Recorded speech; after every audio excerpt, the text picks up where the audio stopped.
నమస్కారం. ఈ ఆయుర్వేద హాస్పిటల్ను ఆశ్రయించిన పేషెంట్లు వారి అనుభవాలు పంచుకోవడం జరిగింది. వారు చూసిన ఫలితం ఆధారంగా వారు ఏమంటున్నారంటే, నా పేరు రావురి సుబ్బారావు, నేను ఒంగోలు నుంచి వచ్చాను. పేషెంట్ నేమో చేగటి నాగేశ్వరరావు, మా మామయ్య అవుతాడు. పేషెంట్ వయసు వచ్చేసరికి 70 సంవత్సరాలు ఉంటాయి. 2019లో అతనికి పొత్తి కడుపులో నొప్పి రావటం వల్ల హాస్పిటల్కి వెళ్ళాము. అక్కడ యూరాలజిస్ట్ గుంటూరుకి ఒమేగా హాస్పిటల్కి రిఫర్ చేశాడు. ఇంకా అక్కడి నుంచి చెన్నై క్యాన్సర్ హాస్పిటల్కి వెళ్ళాము. ఆ టెస్ట్లు అన్ని చేసిన తర్వాత క్యాన్సర్ అనేది నిర్ధారణ అయింది. తర్వాత అప్పటి నుంచి ఏం మెడిసిన్ వాడలేదు. 2019 నుంచి 2024 సంవత్సరంలో ఇక్కడికి పునర్జన్మ హాస్పిటల్ ఇక్కడికి రావడం జరిగింది. అప్పుడు సైజ్ వచ్చేసరికి 6.4 సెంటీమీటర్లు ఉంది.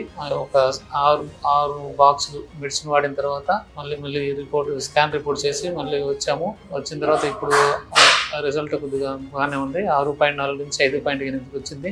ఇప్పుడు వరకు హెల్తీగానే ఉంటున్నాడు, బాగానే ఉంటున్నాడు. ఎటువంటి ఇబ్బంది లేదు. తన పని తను చేసుకుంటున్నాడు. ఇప్పటివరకు కూడా హెల్తీగానే ఉంటున్నాడు.